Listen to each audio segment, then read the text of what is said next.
Ce soir-là, dans le salon de ma propre maison, ma fille m'a regardé droit dans les yeux et m'a dit « Elle a toujours été plus ma mère que vous.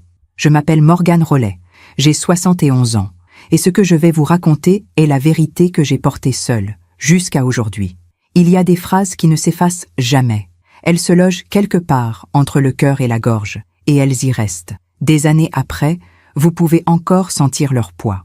Elle a toujours été plus ma mère que vous. » Mirella avait 42 ans quand elle a prononcé ces mots.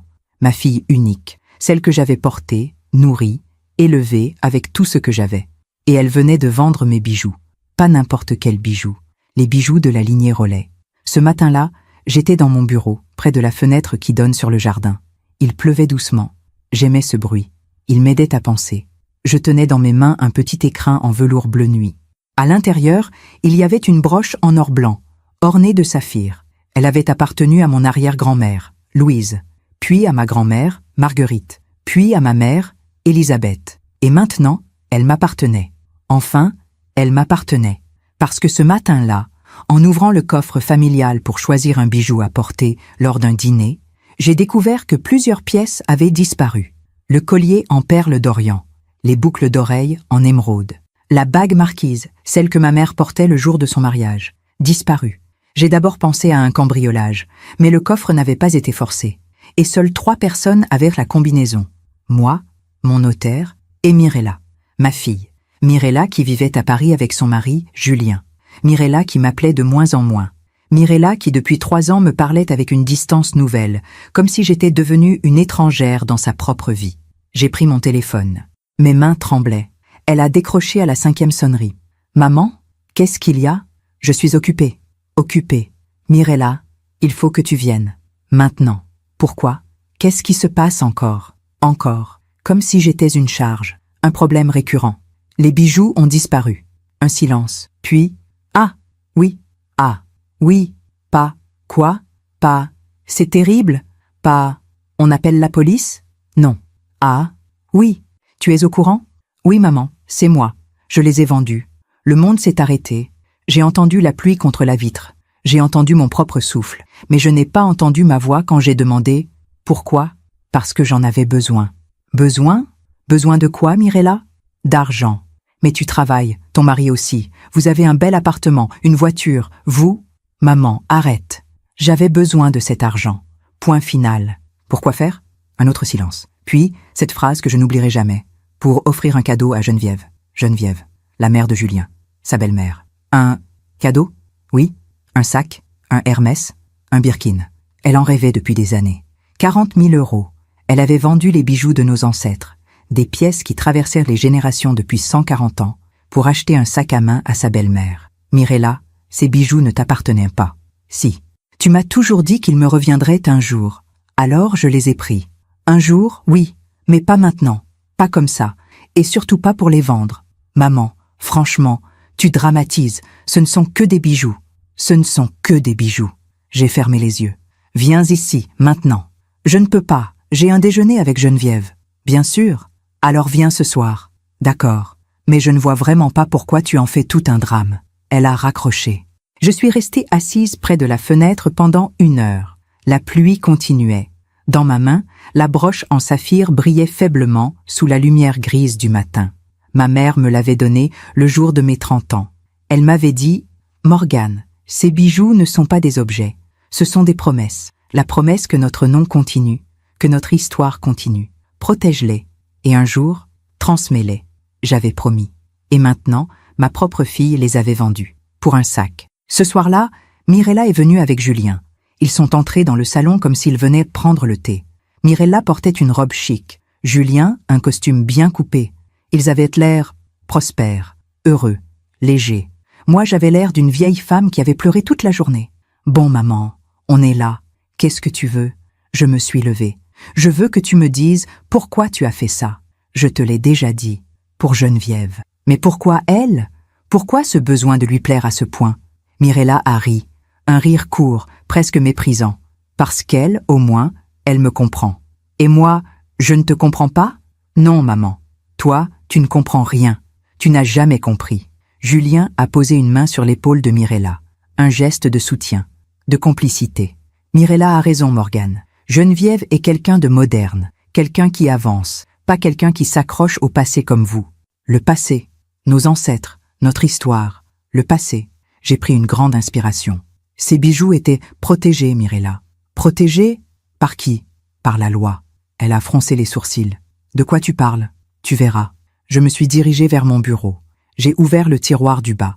Et j'en ai sorti une enveloppe en papier craft, épaisse, ancienne, scellée. Je suis revenue dans le salon. Mirella me regardait avec agacement. Julien avec une sorte de curiosité amusée. J'ai posé l'enveloppe sur la table basse. « Qu'est-ce que c'est ?» a demandé Mirella. « Ouvre. Parfois, on fait confiance à ceux qui ne la méritent pas. Et vous, avez-vous déjà été déçu par quelqu'un que vous aimiez?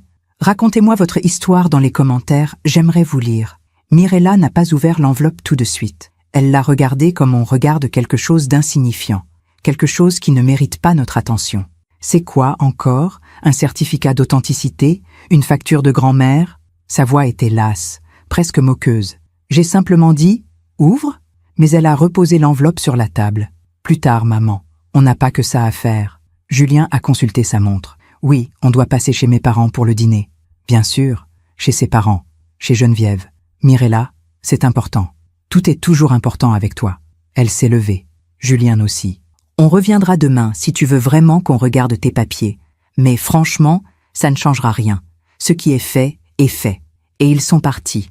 Comme ça, en me laissant seule avec l'enveloppe, la broche et mes souvenirs. Cette nuit-là, je n'ai pas dormi. Je suis restée assise dans le salon, la broche en saphir posée sur mes genoux. Et j'ai pensé à tout ce qui nous avait menés là. Mirella et moi, une mère et sa fille. Comment en étions-nous arrivés à ce point? Je me suis souvenue du jour où elle est née. C'était un matin de juin. Le soleil entrait par la fenêtre de la maternité. Tout était blanc, lumineux, pur. Quand l'infirmière me l'a mise dans les bras, j'ai pensé « C'est elle, c'est ma vie maintenant ». Mirella était un bébé calme. Elle ne pleurait presque jamais.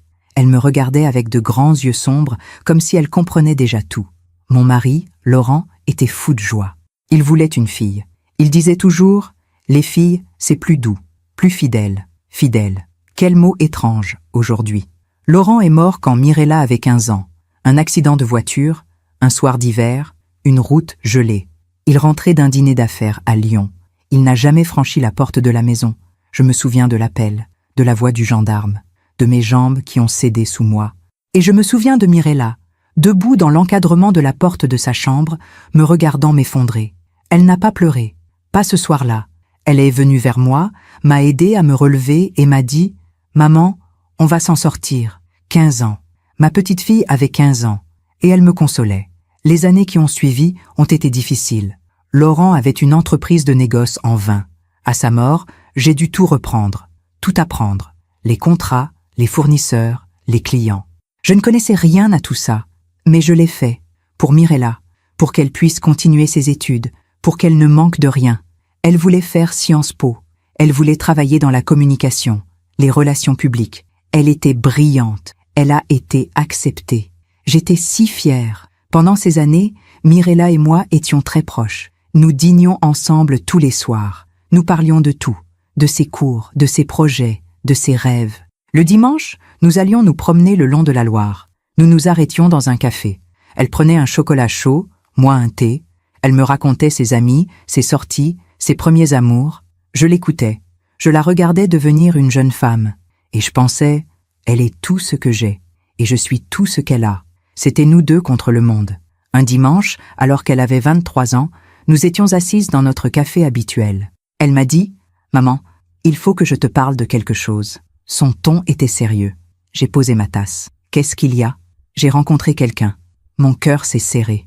Pas de tristesse, mais de cette petite peur qu'ont toutes les mères quand elles comprennent que leur fille commence à leur échapper. « C'est bien, ma chérie. Comment s'appelle-t-il ?»« Julien. Julien Marchand. Il travaille dans la finance. Et il est gentil ?» Elle a souri. « Oui, il est très gentil. Alors je suis heureuse pour toi. » Et je l'étais. Vraiment. J'ai rencontré Julien quelques semaines plus tard. Il était grand, élégant, bien élevé. Il avait une poignée de main ferme et un sourire poli.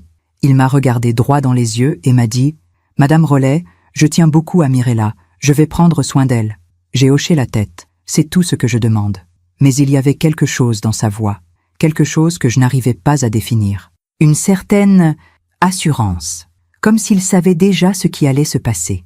Ils se sont mariés 2 ans plus tard, un mariage magnifique, à Paris, dans un hôtel particulier du 7e arrondissement. J'avais tout organisé, les fleurs, le traiteur, la musique. Mirella portait une robe en soie ivoire. Elle était radieuse. Laurent aurait été si fier. Pendant la cérémonie, j'ai pleuré. De joie, bien sûr, mais aussi d'autres choses.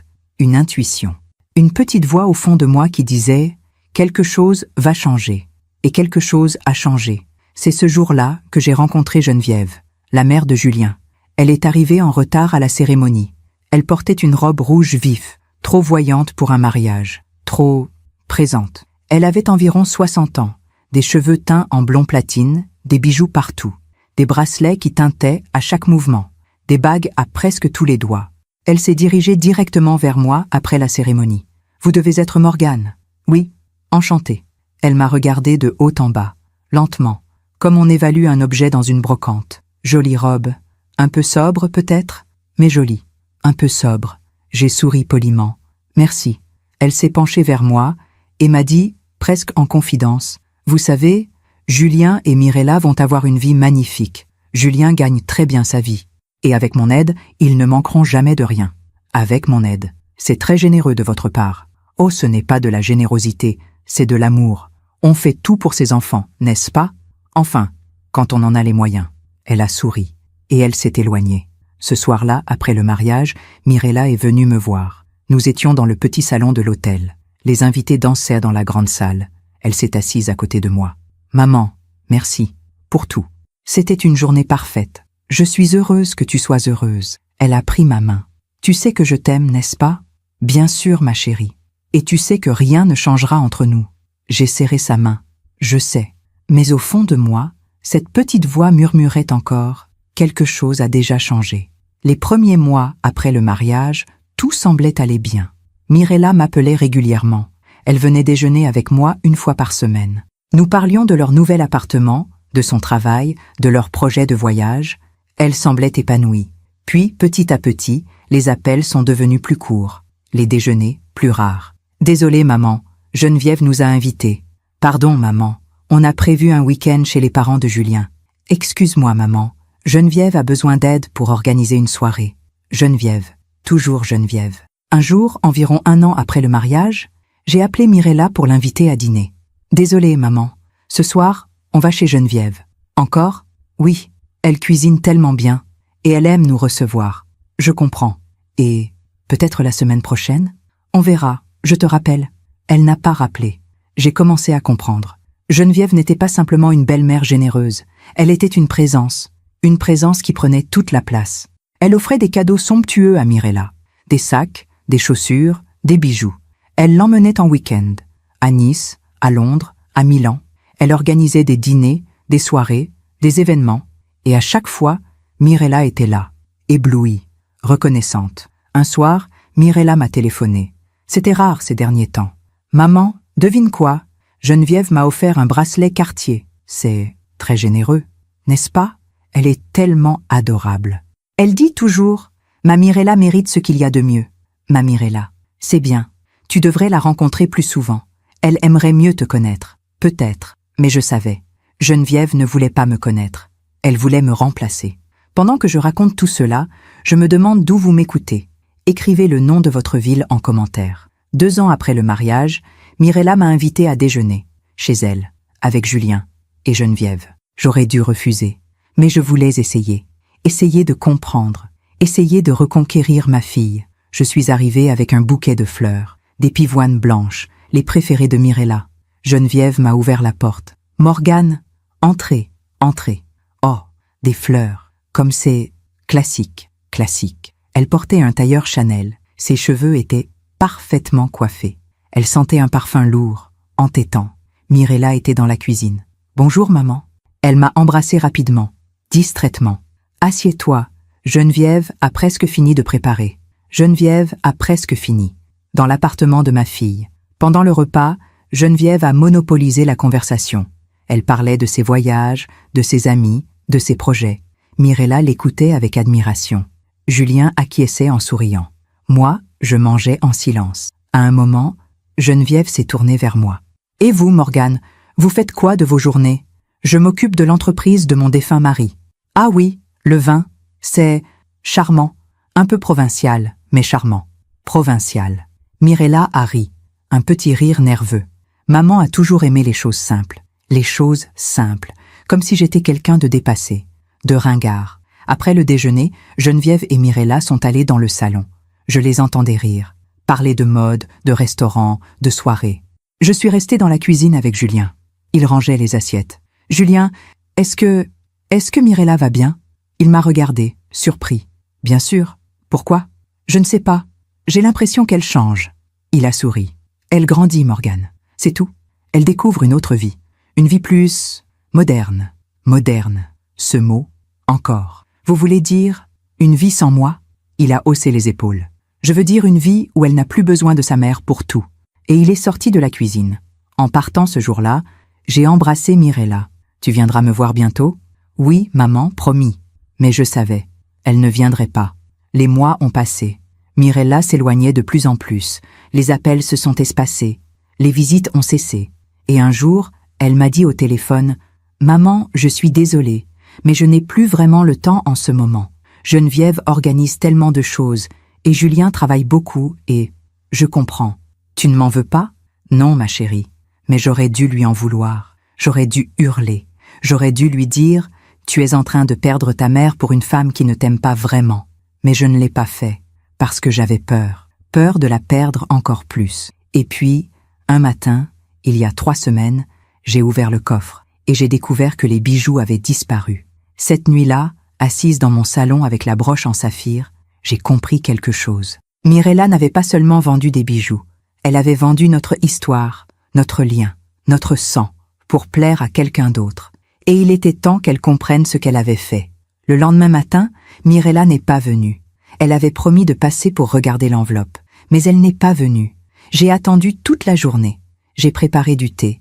J'ai disposé des biscuits sur la table du salon. J'ai même sorti les tasses en porcelaine, celles que nous utilisions autrefois pour nos après-midi ensemble. Mais elle n'est pas venue. À 18h, elle m'a envoyé un message. Pas un appel, un message. « Désolée maman, journée chargée. On passera dans la semaine. Bisous, bisous. » 2 syllabes froides sur un écran. J'ai regardé les tasses vides, le thé refroidi, les biscuits intacts, et j'ai pensé à toutes les fois où j'avais attendu.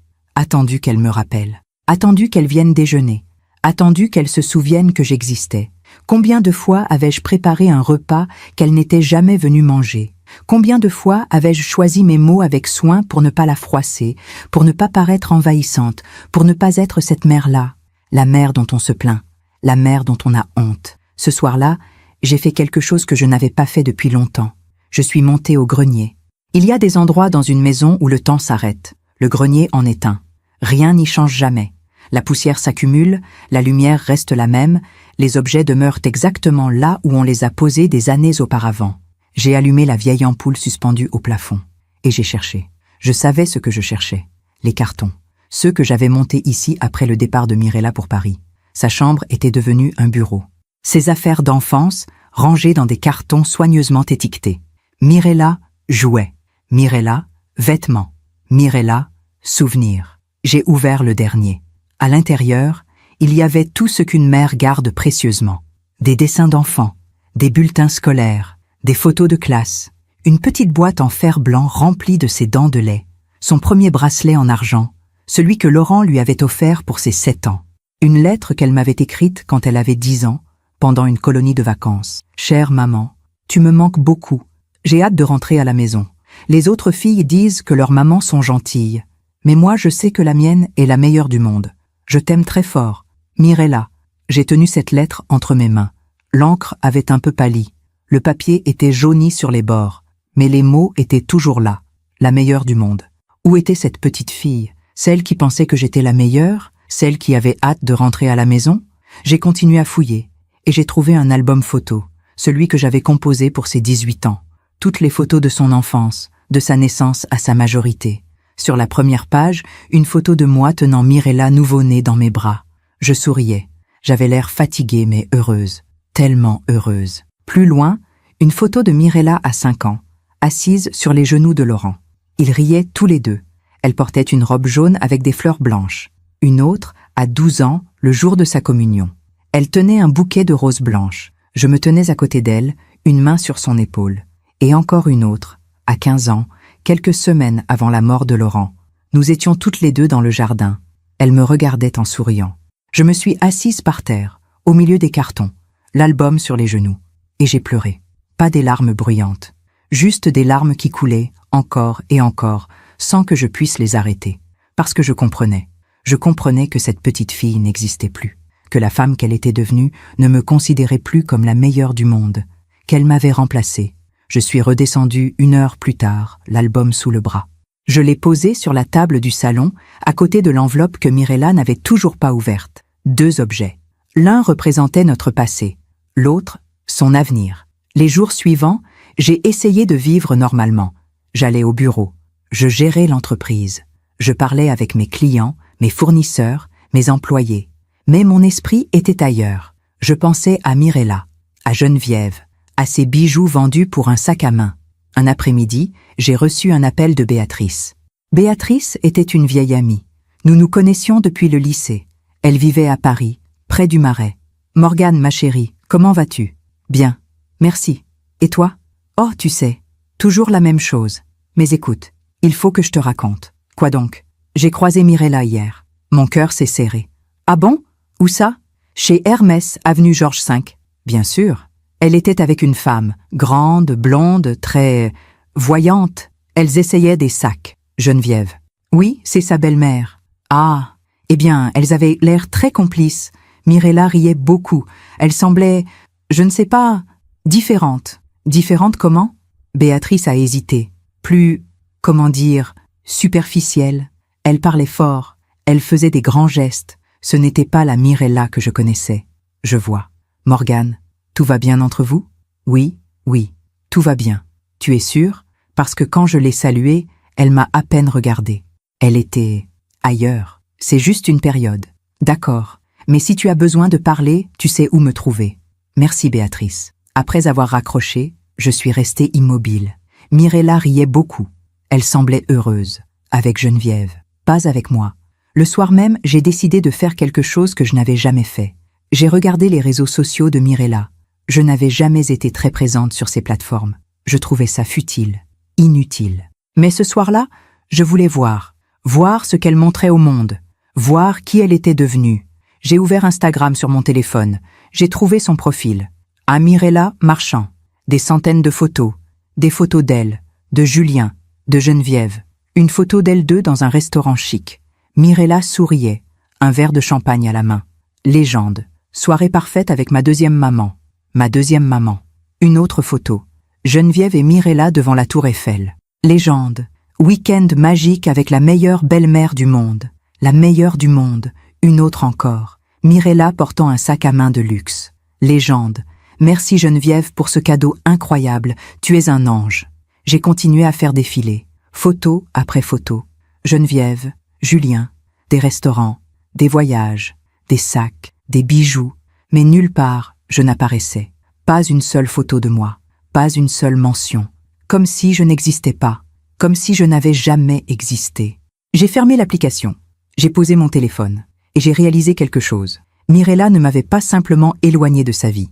Elle m'avait effacée. 2 jours plus tard, Mirella m'a enfin appelée. « Maman, on peut passer ce soir ?»« Oui.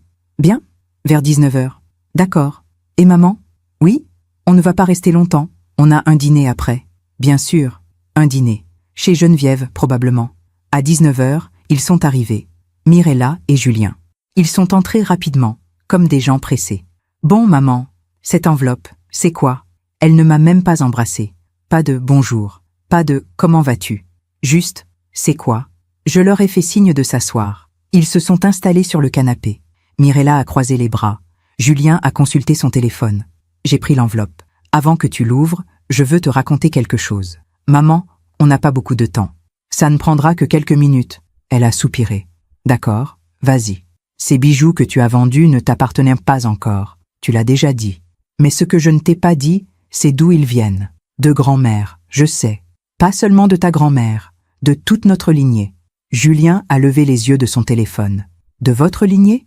Oui, ces bijoux ont été créés en 1880 par l'arrière-arrière-grand-mère de ma mère, Louise Rollet. Mirella a haussé les épaules. Et alors, ils ne sont pas simplement des objets, ce sont des témoins de notre histoire. Maman, franchement, on s'en fiche de l'histoire. Ce ne sont que des bijoux. Je me suis levée. J'ai marché jusqu'à la fenêtre. Dehors, la nuit tombait. Louise Rollet était la fille d'un orfèvre. Quand elle s'est mariée, son père lui a offert ses bijoux en lui disant « Ils sont à toi, transmets-les à ta fille, et elle les transmettra à la sienne. Ainsi, notre nom ne mourra jamais. » Je me suis retournée vers Mirella, et depuis 1880, ces bijoux ont été transmis, de mère en fille, toujours. C'est très touchant, maman, mais ça ne change rien, ça change tout. J'ai repris l'enveloppe. Louise a fait enregistrer ses bijoux comme patrimoine familial. Patrimoine familial? Oui, cela signifie qu'ils ne peuvent pas être vendus, ni donnés, ni perdus. Ils appartiennent à la lignée Rollet, pour toujours. Mirella a pâli légèrement. Qu'est-ce que tu veux dire? Je veux dire que ce que tu as fait est illégal. Julien s'est redressé. Illégal? Vous plaisantez? Non. Mais Mirella avait la combinaison du coffre. Oui, parce que je lui faisais confiance, parce que je pensais qu'elle respecterait ce que ces bijoux représentaient. Mirella s'est levée. Maman, tu exagères. Ce n'est qu'une vieille loi. Personne ne respecte ça aujourd'hui. Détrompe-toi. J'ai ouvert l'enveloppe, lentement. À l'intérieur, il y avait plusieurs documents. Des papiers jaunis par le temps, des cachets officiels, des signatures anciennes. Je les ai posés sur la table, un par un. Voici la certification de patrimoine familial, datée de 1882. Voici l'acte d'enregistrement auprès du notaire royal, en 1884. Voici la clause de protection, rédigée en 1912, après la mort de Louise. Et voici. J'ai sorti le dernier document, le plus important. L'avis juridique rédigé par notre notaire en 2010, confirmant que cette protection est toujours valable aujourd'hui. Mirella regardait les papiers, bouche ouverte. Quoi? Ces bijoux sont protégés par la loi. Quiconque les vend sans autorisation commet un crime de rupture de tutelle patrimoniale. Moi, c'est ridicule. Non, c'est sérieux. Julien s'est approché de la table, il a pris les documents, il les a lus rapidement, et son visage a changé. Mirella? Quoi? C'est vrai, c'est écrit ici, ces bijoux sont inaliénables. Inaliénables? Ça veut dire qu'ils ne peuvent pas être vendus. Mirella m'a regardée. Pour la première fois depuis longtemps, elle semblait perturbée. Maman, qu'est-ce que ça signifie? Ça signifie que tu as commis une infraction grave. Mais je ne savais pas. Tu aurais dû demander. Tu aurais dû respecter ce qui t'a été confié. Julien a reposé les documents. Et quelles sont les conséquences? J'ai pris une grande inspiration. Selon la loi, la personne qui vend un bien protégé peut être poursuivie pénalement. Elle peut aller en prison. Mirella a vacillé. En prison? Oui, mais c'est absurde. Je suis ta fille. Justement, tu es ma fille, et tu as trahi la confiance de toute notre lignée. Elle s'est effondrée sur le canapé. Julien s'est assis à côté d'elle, le visage livide. Personne ne parlait. Le silence était lourd, pesant. Puis, Mirella a levé les yeux vers moi. Qu'est-ce que tu vas faire? Je ne sais pas encore. Tu vas porter plainte? J'ai regardé ma fille, cette femme que je ne reconnaissais plus, cette femme qui avait vendu notre histoire pour un sac à main. Je vais réfléchir. Ils sont partis peu après, sans un mot, sans un regard. Je suis restée seule dans le salon, entourée des documents étalés sur la table. Et pour la première fois depuis des semaines, j'ai senti quelque chose se lever en moi. Pas de la colère, pas de la tristesse, mais quelque chose d'autre, une certitude. La vie a ses propres règles, et tôt ou tard, elle exige des comptes. Je me demande encore si j'ai fait le bon choix. Et vous? Qu'auriez-vous fait à ma place? Les jours qui ont suivi ont été étranges. Mirella ne m'a pas appelé. Pas un message, pas un signe. Le silence. Un silence différent de celui des dernières années. Ce n'était plus le silence de l'indifférence, c'était le silence de la peur. J'ai continué ma vie. Je me levais chaque matin à 7 heures, je prenais mon café près de la fenêtre, je regardais le jardin s'éveiller. Les rosiers commençaient à fleurir. C'était le mois de mai. Le mois préféré de Laurent. Il disait toujours « mai, c'est le mois où tout renaît ». Mais moi, je me sentais mourir un peu plus chaque jour. Une semaine après la confrontation, j'ai reçu un appel, un numéro que je ne connaissais pas. J'ai hésité avant de répondre. « Allô? Madame Rollet ?» Une voix de femme, grave, assurée. Oui, ici Maître Fontaine, avocate. Je vous appelle au nom de ma cliente, Madame Mirella Marchand. Mon sang s'est glacé. Mirella avait pris un avocat. Je vous écoute. Ma cliente souhaite clarifier la situation concernant les bijoux en question. Elle affirme que vous lui aviez donné l'autorisation verbale de disposer de ces biens. C'est faux.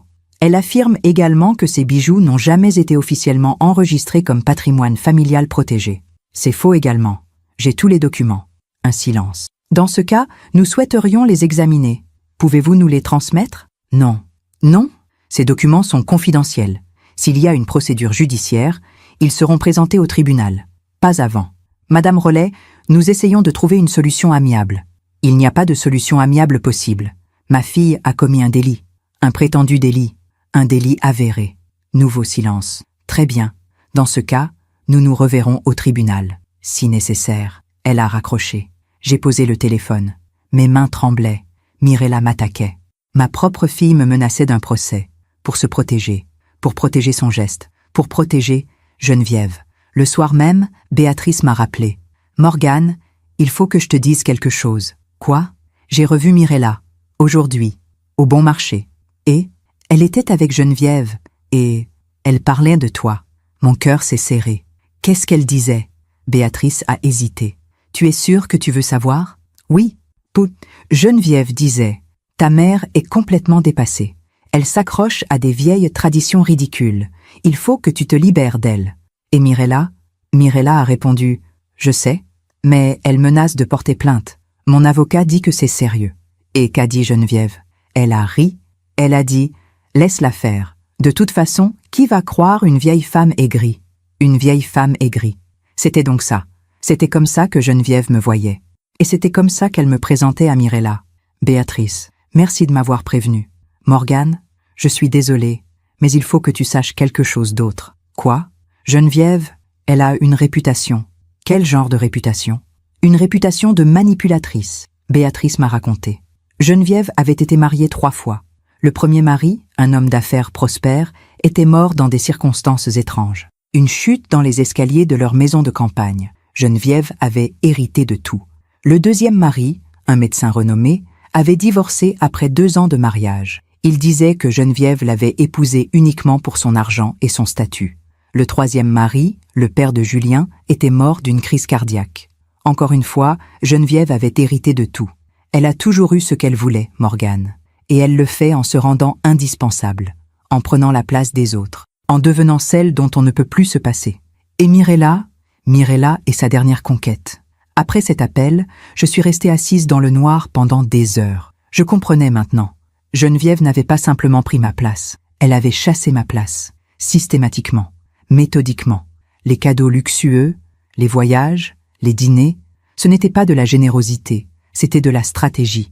Chaque cadeau créait une dette, chaque voyage créait un souvenir. Chaque dîner créait une habitude. Et petit à petit, Mirella devenait dépendante. Dépendante de Geneviève, de son approbation, de son affection, de son monde. Et moi, j'étais devenue l'obstacle, la mère dépassée, la mère provinciale, la mère qui s'accrochait au passé. Le lendemain, j'ai fait quelque chose que je n'avais jamais fait. J'ai engagé un détective privé. Je sais que cela peut paraître extrême, mais je devais savoir qui était vraiment Geneviève, savoir ce qu'elle avait fait, savoir ce qu'elle préparait. Monsieur Arnaud était un homme discret, dans la 60aine, avec un regard perçant et une voix calme. Il m'a reçu dans son bureau, près de la gare Montparnasse. « Madame Rollet, que puis-je faire pour vous? Je veux que vous enquêtiez sur quelqu'un. »« Qui ?»« Geneviève Marchand. » J'ai sorti une photo de mon sac, une photo que j'avais imprimée depuis le compte Instagram de Mirella. Geneviève, souriante, élégante, parfaite. Monsieur Arnaud a pris la photo. « Qu'est-ce que vous voulez savoir exactement? » « Tout. Ses mariages, ses divorces, ses finances, ses relations, tout. » Il a hoché la tête. « Ça prendra quelques semaines. Prenez le temps qu'il faut. » En sortant de son bureau, je me suis sentie différente, pas honteuse, pas coupable, mais déterminée. Geneviève avait pris ma fille, mais elle n'allait pas garder ce qu'elle avait volé. 2 semaines plus tard, Mirella m'a enfin appelée. « Maman, il faut qu'on parle.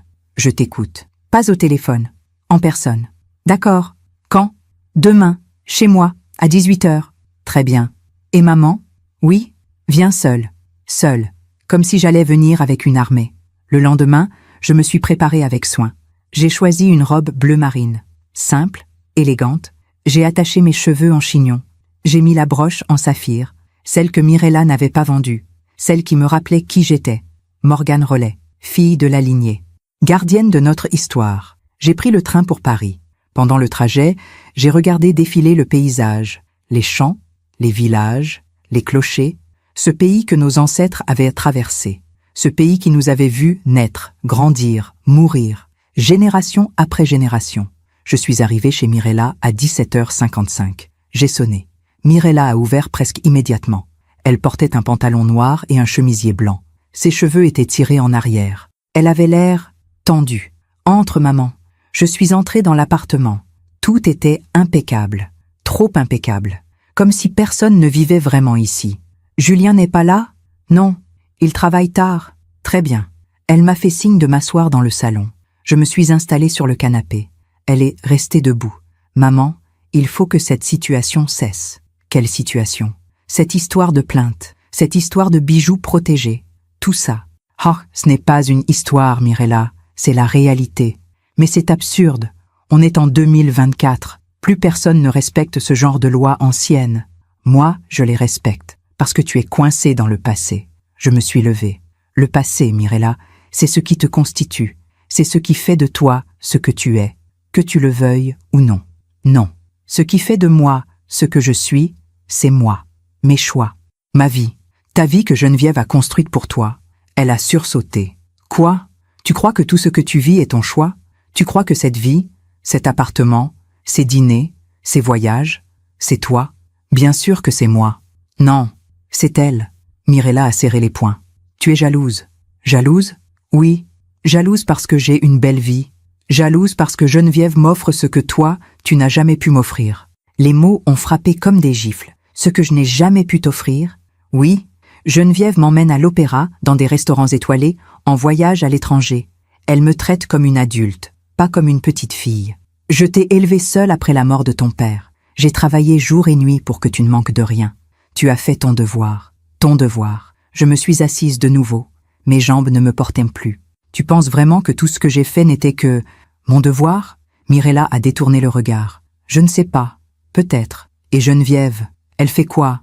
Son devoir aussi ? Non. Elle m'aime. Ces mots que je n'oublierai jamais. Elle m'aime. Comme si moi, je ne l'avais jamais aimée. Mirella, regarde-moi. Elle a levé les yeux. Geneviève ne t'aime pas. C'est toi qui le dis. Elle t'utilise. N'importe quoi. Elle fait de toi sa poupée, sa création, quelqu'un qui lui ressemble, quelqu'un qui dépend d'elle. Tu es ridicule. Non, je suis lucide. Mirella a croisé les bras. Maman, si tu continues comme ça, je vais être obligée de couper les ponts. Les ponts sont déjà coupés, Mirella. Depuis longtemps. Alors pourquoi tu t'accroches ? Parce que tu es ma fille. Eh bien, moi, j'ai l'impression d'avoir deux mères, et l'une d'elles me rend heureuse. L'autre me juge en permanence. Je me suis levée. J'ai marché jusqu'à la porte. Avant de sortir, je me suis retournée. Un jour, Mirella, tu comprendras ce que Geneviève a fait. Un jour, tu verras que tout ce qu'elle t'a donné avait un prix. Et ce jour-là, tu regretteras. Je ne regretterai rien. On verra. Je suis sortie, j'ai descendu les escaliers lentement. Dans la rue, il pleuvait. Une pluie fine, froide. Je n'avais pas de parapluie. Je me suis mise à marcher. J'ai marché pendant 1 heure. Sous la pluie, les rues de Paris défilaient, les passants pressés, les lumières des vitrines, le bruit des voitures, tout me semblait lointain, irréel. Je pensais à Mirella, à ses mots. Elle m'aime. J'ai l'impression d'avoir deux mères. Tu as fait ton devoir. Chaque phrase était un couteau. Et je pensais à Geneviève, à son sourire parfait, à ses cadeaux empoisonnés, à sa stratégie implacable. Elle avait gagné. Elle avait pris ma fille. Mais quelque chose en moi refusait de céder. Quelque chose qui venait du plus profond de ma lignée. Quelque chose que Louise Rollet avait transmis à ses filles. La dignité, la patience, la certitude que la vie finit toujours par rendre justice. Je suis rentrée chez moi tard dans la nuit, trempée, épuisée, mais déterminée. Sur mon répondeur, il y avait un message. « Monsieur Arnaud, Madame Rollet, j'ai terminé mon enquête. J'ai des informations importantes, très importantes. Pouvez-vous passer à mon bureau demain matin ?» J'ai écouté le message 3 fois. des informations importantes sur Geneviève. Je me suis allongée dans mon lit. Dehors, la pluie continuait. Et pour la première fois depuis des semaines, j'ai souri. Pas un sourire de joie, mais un sourire de certitude. La vérité allait éclater. Pendant que je raconte tout cela, je me demande d'où vous m'écoutez. Écrivez le nom de votre ville en commentaire. Je me suis réveillée à l'aube. Le soleil n'était pas encore levé. Le ciel avait cette couleur grise et bleutée qui précède le jour. Je n'avais presque pas dormi. Chaque fois que je fermais les yeux, je revoyais le visage de Mirella, sa froideur, son mépris, sa certitude que Geneviève l'aimait plus que je ne l'avais jamais aimée. Je me suis levée, j'ai préparé un café. Je me suis assise près de la fenêtre avec la broche en saphir entre mes mains. Et j'ai pensé à ma mère. Maman était morte il y a 8 ans. Un cancer, rapide, foudroyant. Elle avait 79 ans.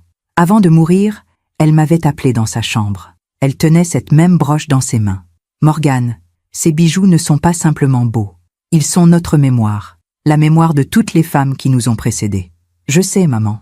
Tu promets de les protéger ?»« Je promets. » Elle avait souri faiblement. « Et tu promets de les transmettre à Mirella quand elle sera prête ?»« Oui, pas avant. Seulement quand elle comprendra leur valeur. » Quand elle comprendra leur valeur. Mirella n'avait jamais compris.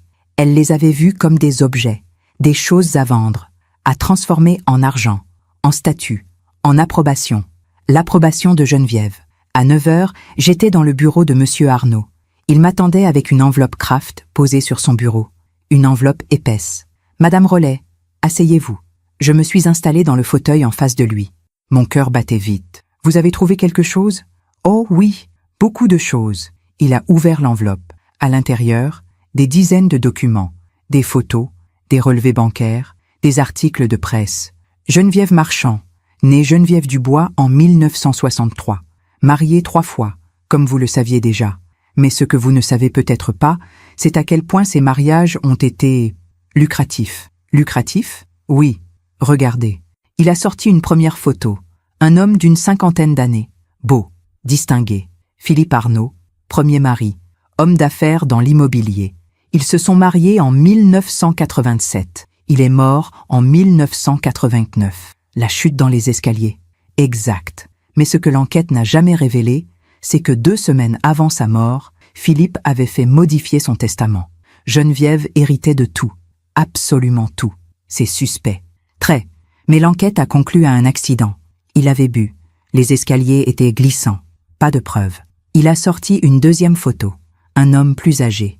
Des cheveux gris, un regard sévère. Docteur Marc Leroy, deuxième mari, cardiologue renommé. Ils se sont mariés en 1994. Divorce en 1996. Pourquoi si court? Monsieur Arnaud a sorti un document. Voici la déposition du docteur Leroy lors de la procédure de divorce. Je cite. « Ma femme m'a épousée pour mon statut et ma fortune. Elle m'a isolée de mes amis, de ma famille. Elle contrôlait chaque aspect de ma vie. Quand j'ai voulu divorcer, elle a menacé de ruiner ma réputation. » Elle l'a menacé? Oui, elle affirmait avoir des preuves qu'il avait commis des fautes professionnelles. Des preuves qui n'ont jamais été présentées, mais qui ont suffi à le terroriser. Mais le divorce? Il a accepté de lui verser une somme considérable pour qu'elle se taise. 3 millions de francs, l'équivalent d'environ 450 000 € aujourd'hui. Je sentais mon sang se glacer. Geneviève n'était pas simplement manipulatrice, elle était dangereuse. Et le troisième mari? Monsieur Arnaud a sorti une troisième photo. Un homme élégant, souriant, des yeux clairs, Henri Marchand, entrepreneur dans l'industrie pharmaceutique, le père de Julien. Ils se sont mariés en 2002. Il est mort en 2015. Crise cardiaque. Oui, mais là encore, quelque chose ne colle pas. Il a sorti un rapport médical. Henri Marchand était en excellente santé. Pas d'antécédents cardiaques, pas de cholestérol, pas de diabète, rien. Alors comment? Le médecin légiste a conclu à une crise cardiaque foudroyante, mais aucune autopsie n'a été pratiquée. Pourquoi? Parce que Geneviève s'y est opposée. Pour des raisons religieuses, soi-disant. Et personne n'a insisté? Non. Elle était l'épouse. Elle avait le droit de refuser. Je me suis adossée à mon fauteuil. 3 maris, 2 morts suspectes, un divorce sous menace. Et à chaque fois, Geneviève avait tout obtenu. L'argent, le statut, la liberté. Il y a autre chose. Monsieur Arnaud a sorti une série de relevés bancaires. Depuis 2015, Geneviève a dépensé énormément. Voyage de luxe, achats compulsifs, cadeaux somptueux. Regardez ces chiffres. J'ai parcouru les relevés. 50 000 € pour un voyage aux Maldives. 20 000 € pour un collier. 40 000 € pour un sac Hermès. 40 000 €. Le sac qu'elle avait reçu de Mirella. Elle a tout dépensé, presque tout. L'héritage d'Henri s'élevait à environ 3 millions d'euros. Il lui en reste moins de 200 000. Elle est presque ruinée. Exactement. J'ai compris. Geneviève n'avait pas simplement pris Mirella sous son aile par générosité. Elle l'avait fait parce qu'elle avait besoin d'elle. Besoin de son admiration. Besoin de sa dépendance. Besoin de son argent. Et Julien, il sait quelque chose? Monsieur Arnaud a secoué la tête. Julien croit que sa mère est riche. Elle lui a toujours fait croire qu'elle avait hérité de plusieurs fortunes, qu'elle était à l'abri du besoin. Il ne connaît pas la vérité. Et Mirella? Mirella ne sait rien non plus. Pour elle, Geneviève est une femme généreuse, élégante, indépendante. Il y a encore quelque chose. Il a sorti un dernier document, une facture, d'un joaillier parisien. Regardez, j'ai lu. Vente de bijoux anciens, collier perles d'Orient, boucles d'oreilles émeraude, bague marquise, 42 000 €, vendeuse, Madame Mirella Marchand, acheteuse, Madame Geneviève Marchand. Mon sang n'a fait qu'un tour. Geneviève a acheté les bijoux? Oui, pas pour les garder. Regardez la date de cette autre facture. Il a sorti un second document. Revente de bijoux anciens, collier perles d'Orient, boucles d'oreilles émeraude, bague marquise, 68 000 €, vendeuse, Madame Geneviève Marchand. Elle les a revendus. Oui, avec un bénéfice de 26 000 €. Mais pourquoi? Pour financer son train de vie. Elle était à court d'argent. Elle a convaincu Mirella de vendre les bijoux en lui disant que c'était pour lui acheter un sac. Mirella a cru qu'elle offrait un cadeau à sa belle-mère adorée. En réalité, elle finançait les dettes de Geneviève. J'ai fermé les yeux. Tout prenait sens. Les cadeaux, les voyages, l'affection, tout était calculé.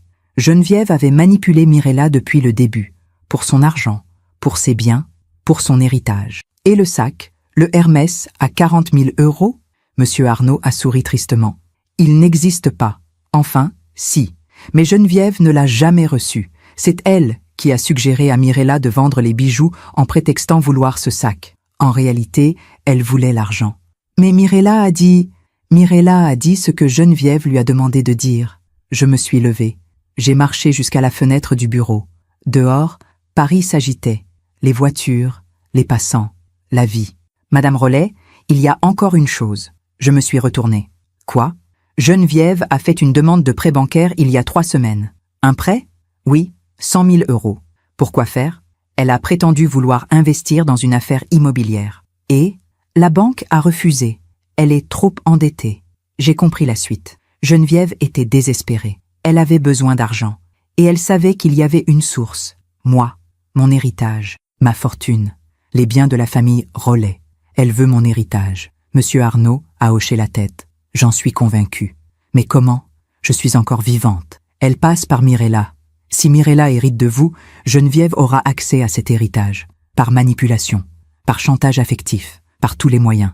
Je me suis rassise. Tout était clair maintenant. Geneviève n'avait jamais aimé Mirella. Elle l'avait façonnée, isolée, retournée contre moi. Pour qu'un jour, quand je mourrais, Mirella hérite et Geneviève prendrait tout. Qu'est-ce que je peux faire? Vous avez plusieurs options. La première, porter plainte contre Mirella pour vol et rupture de tutelle patrimoniale. Et Geneviève, si vous prouvez qu'elle a orchestré le vol, elle peut être poursuivie pour recel et complicité. Combien de temps de prison? Pour Mirella, entre 6 mois et 2 ans. Pour Geneviève, entre 2 et 5 ans. Mon cœur s'est serré. 6 mois à 2 ans. Ma fille, en prison. Et la deuxième option? Vous pouvez modifier votre testament. Déshériter Mirella. Léguer vos biens à une œuvre caritative, à un musée, à qui vous voulez. Ainsi, même si Mirella reste sous l'emprise de Geneviève, elle n'héritera de rien. Et Mirella apprendra la vérité sur Geneviève comment? Elle ne l'apprendra peut-être jamais. Mais au moins, Geneviève n'obtiendra rien. Je suis restée silencieuse longtemps. 2 options, 2 chemins. L'un conduisait à la justice, au tribunal, à la prison. L'autre conduisait au silence, à l'effacement, à la rupture définitive. Monsieur Arnaud, puis-je réfléchir? Bien sûr, mais ne tardez pas trop. Geneviève est rusée. Si elle sent que vous avez découvert quelque chose, elle pourrait agir plus vite. Agir comment? Convaincre Mirella de faire d'autres choses, de vendre d'autres biens, de vous éloigner encore plus. Ou pire, il a hésité. Bédé. Madame Rollet, 2 de ses maris sont morts dans des circonstances suspectes. Je ne dis pas qu'elle est dangereuse physiquement, mais elle est capable de tout pour obtenir ce qu'elle veut. Un frisson m'a traversé. Geneviève, manipulatrice, menteuse et peut-être meurtrière. Je suis sortie du bureau avec l'enveloppe contenant tous les documents. J'ai marché dans les rues de Paris sans vraiment savoir où j'allais. Mes pensées tourbillonnaient. Mirella, ma petite fille, celle que j'avais bercée, nourrie, élevée, aimée. Elle était devenue une étrangère, pire, une complice. Mais au fond de moi, je savais.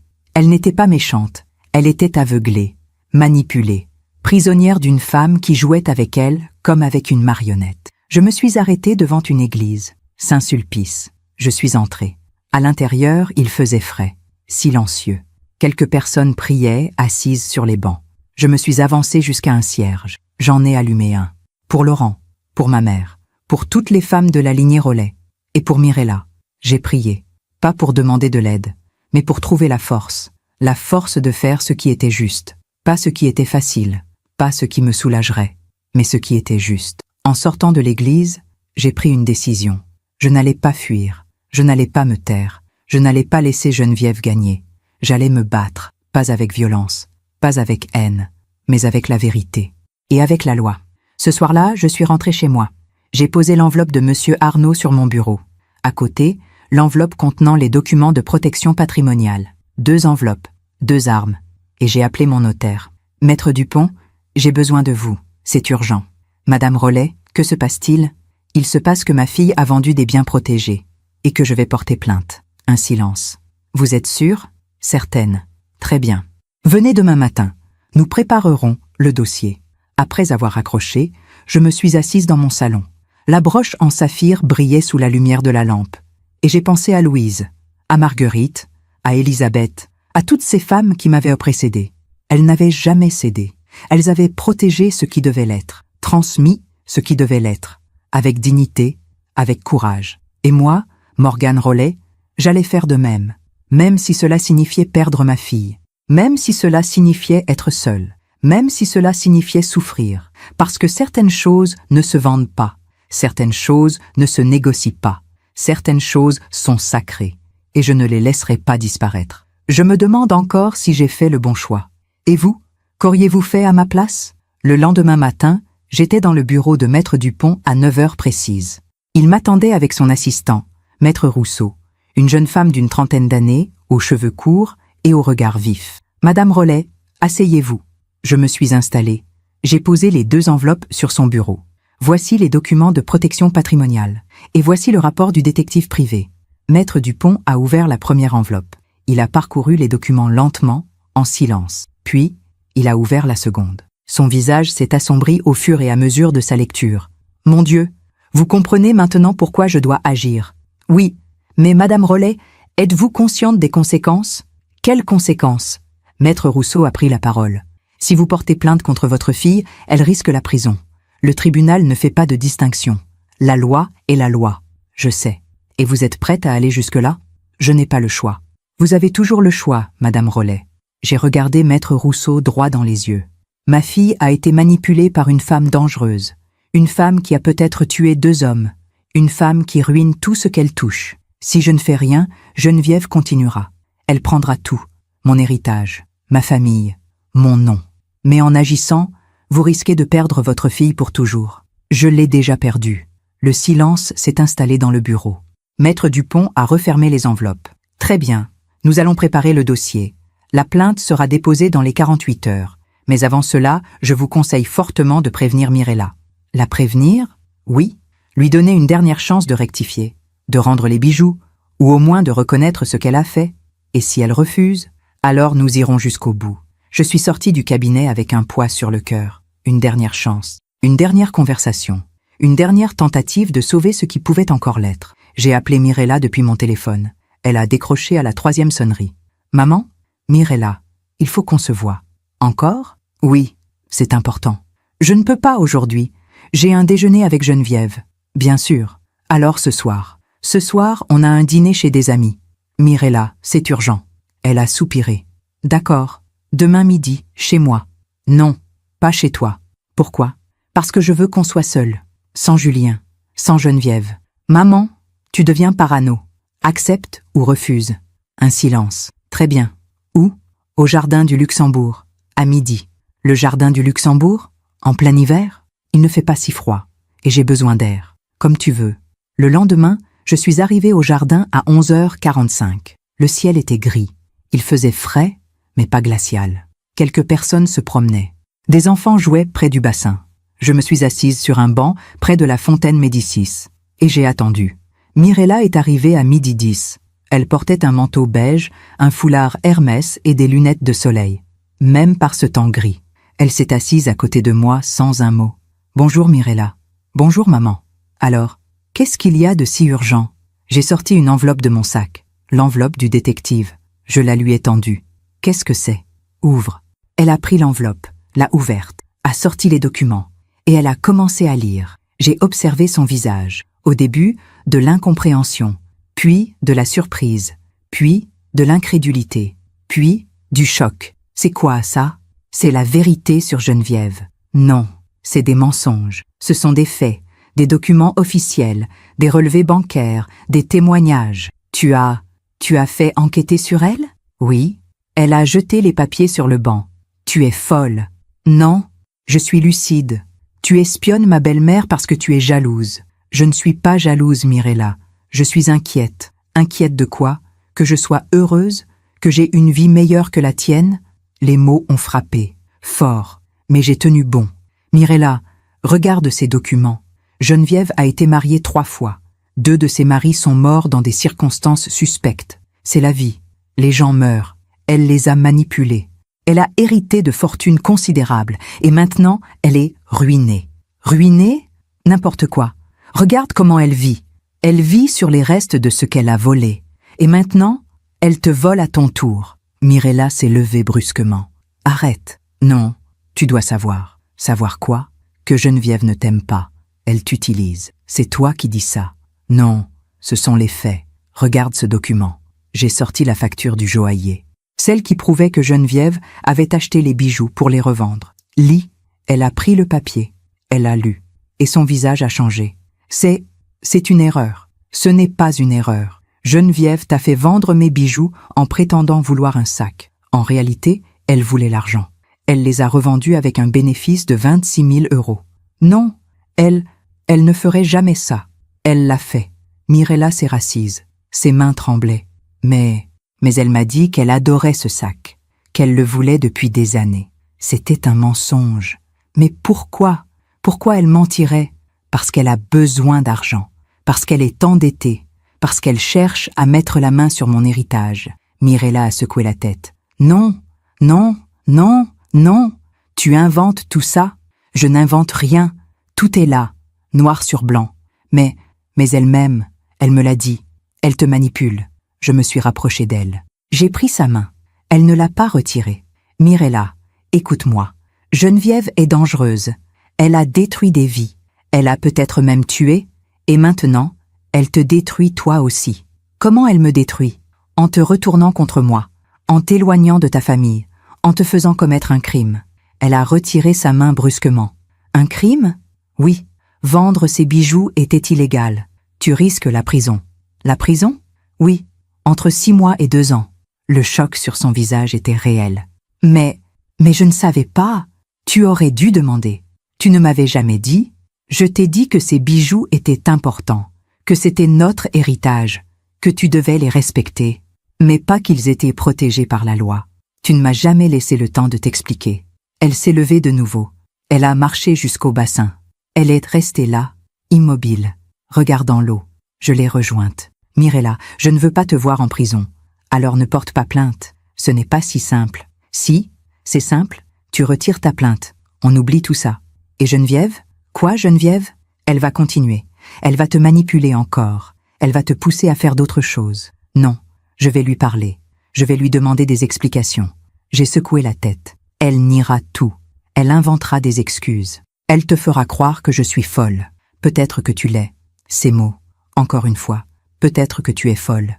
Mirella, regarde-moi. Elle s'est tournée vers moi. Ses yeux étaient rouges. Elle pleurait. Maman, je ne sais plus quoi penser. Alors réfléchis, pose-toi les bonnes questions. Qui t'a toujours aimé? Qui t'a élevé? Qui a travaillé pour toi? Qui a tout sacrifié pour toi? Toi. Et qui est arrivé dans ta vie il y a 3 ans avec des cadeaux, des sourires et des promesses? Elle n'a pas répondu. Mirella, je t'aime. Je t'ai toujours aimé. Même quand tu m'as rejeté. Même quand tu m'as humilié. Même quand tu as vendu notre héritage. Alors pourquoi tu veux me faire enfermer? Parce que c'est la seule façon de te sauver. Elle m'a regardé, incrédule. Me sauver? En m'envoyant en prison? En te montrant la vérité? En brisant l'emprise que Geneviève a sur toi? Tu es complètement folle. Elle a ramassé son sac. Je ne veux plus te voir. Mirella, non, c'est fini. Tu as franchi la ligne. Tu veux me détruire. Je veux te protéger. Tu veux te venger. Elle est partie, en courant presque. Je suis restée là, près du bassin, les documents éparpillés sur le banc. Et j'ai compris. Il n'y avait plus de retour en arrière possible. Mirella avait fait son choix. Elle avait choisi Geneviève. Elle avait choisi l'illusion. Elle avait choisi l'aveuglement. Mais moi, j'avais fait le mien aussi. J'allais jusqu'au bout. Pour elle. Pour notre lignée. Pour la vérité. Ce soir-là, j'ai appelé Maître Dupont. Déposez la plainte. Vous êtes sûre? Certaine. Très bien. Ce sera fait demain matin. J'ai raccroché. J'ai regardé la broche en saphir posée sur mon bureau. Et j'ai pensé à Louise, à ce qu'elle aurait fait à ma place. Elle aurait fait la même chose, sans hésiter. Parce que certaines choses sont plus importantes que le confort, plus importantes que la paix, plus importantes même que l'amour, la dignité, l'honneur, la justice. Le lendemain, la plainte a été déposée. Mirella a été convoquée au commissariat et tout a basculé. 3 jours après le dépôt de la plainte, j'ai reçu un appel, un numéro inconnu. J'ai hésité, puis j'ai décroché. Allô, Madame Rollet? Ici le commissariat du 7e arrondissement. Mon cœur s'est arrêté. Oui, votre fille, Madame Mirella Marchand, a été entendue ce matin suite à votre plainte. Je sais. Elle souhaite vous parler. Me parler? Oui. Elle demande à vous voir. Seule. J'ai raccroché. Mes mains tremblaient. Mirella voulait me voir. Après tout ce qui s'était passé. Après tout ce qu'elle m'avait dit. Le rendez-vous a été fixé pour le lendemain. Dans un café près du commissariat. Neutre, public. Sans Julien, sans Geneviève. Juste nous deux.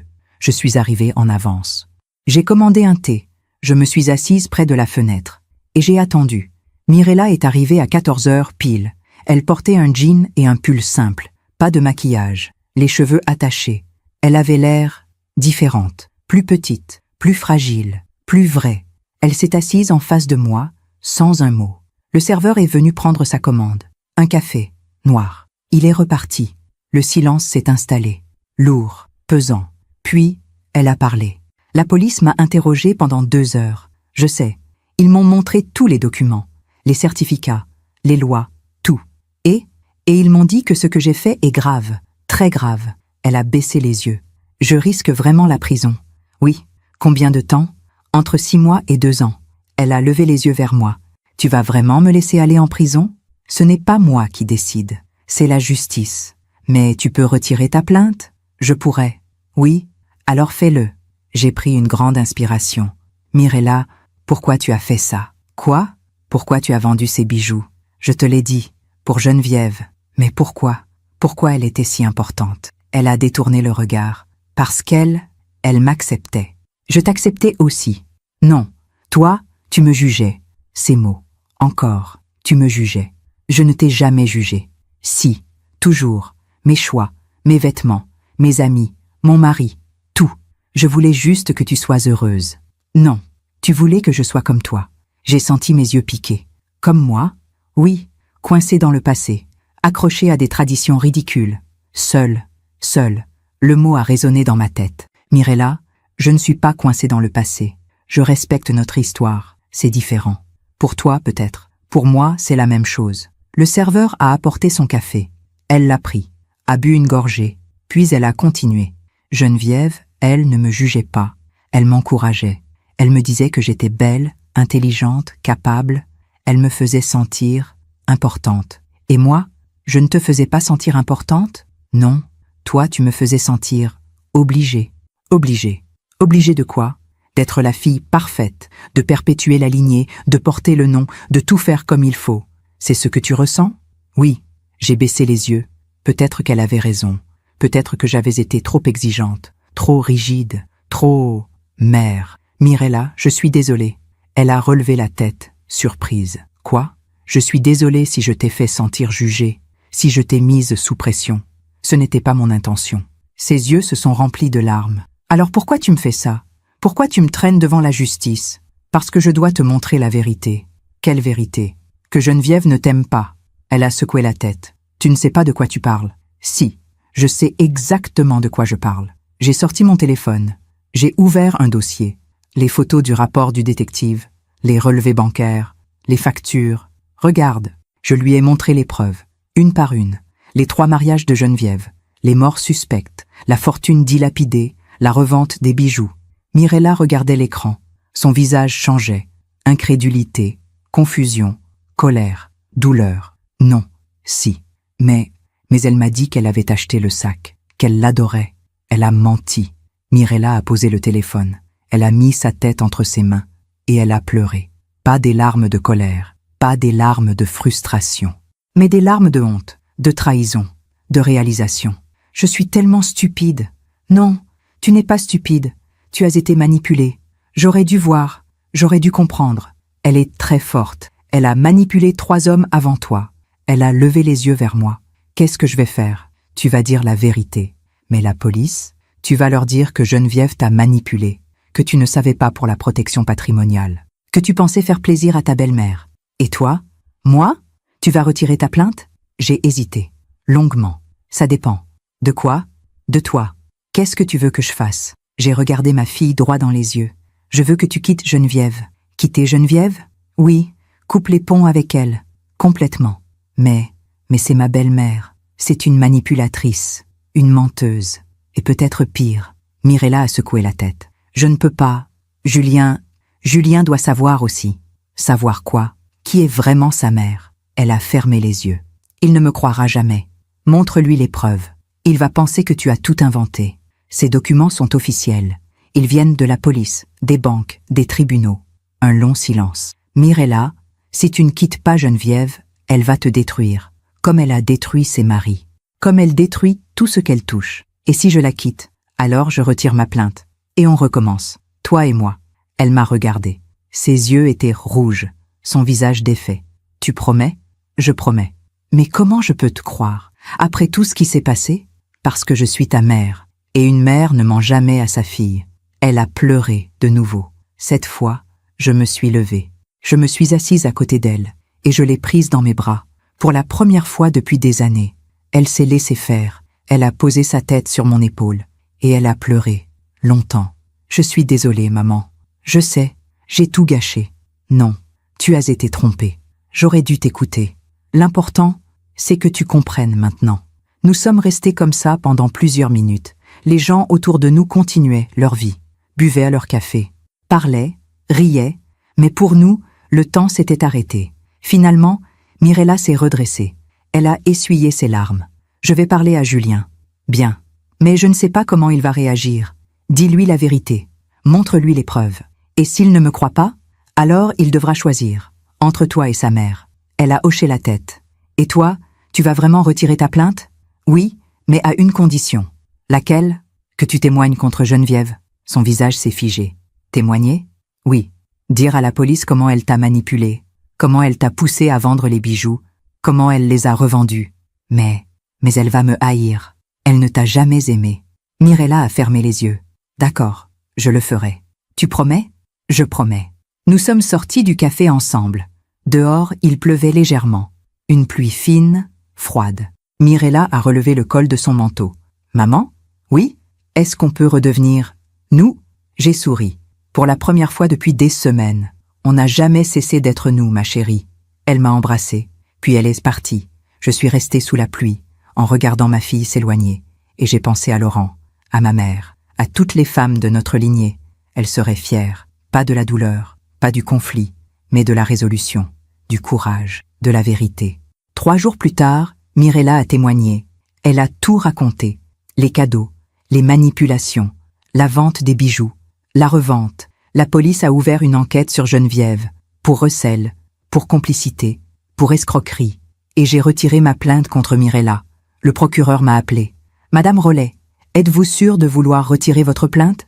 Oui, ma fille a été manipulée. Ce n'est pas elle qui doit payer. Très bien.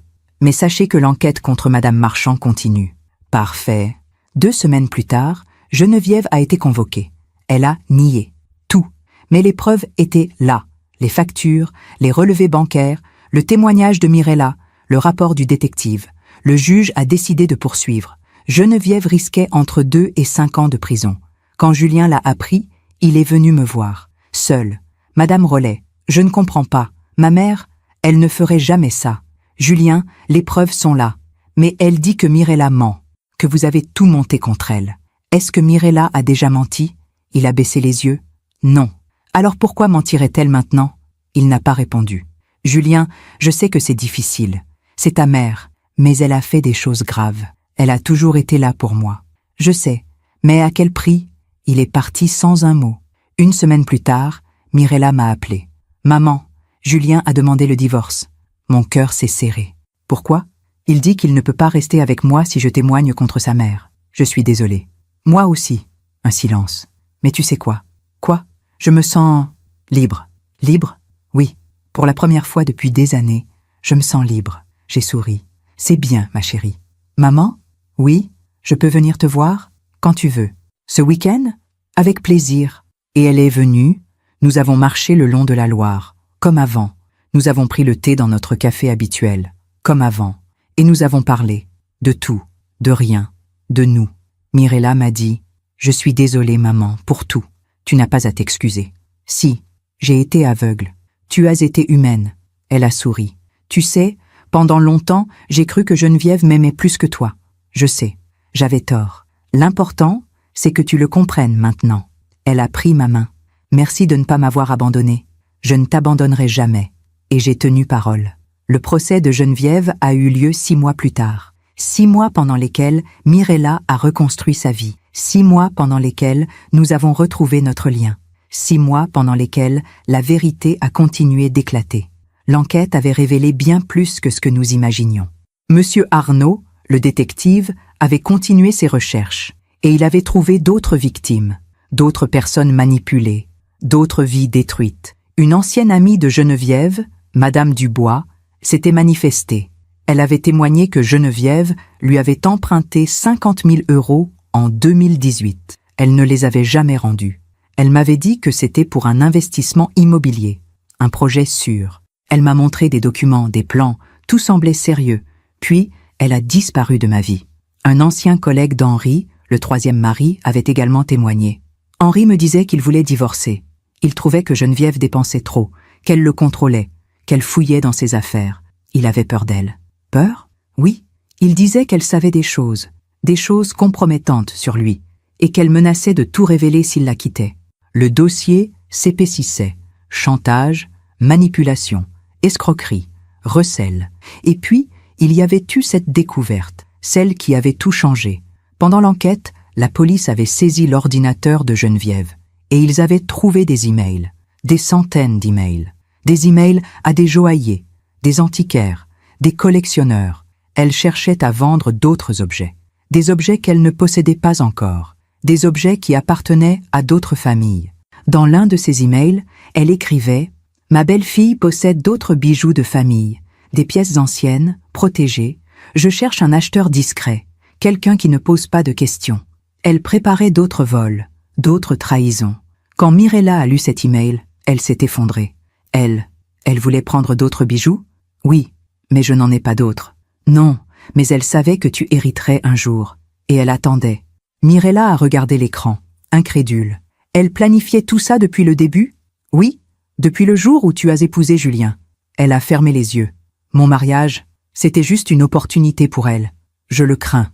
Ce jour-là, quelque chose s'est brisé définitivement en Mirella. Pas sa force, pas son courage, mais ses dernières illusions. Elle a compris que tout avait été calculé. Les cadeaux, les voyages, les confidences, les moments de complicité.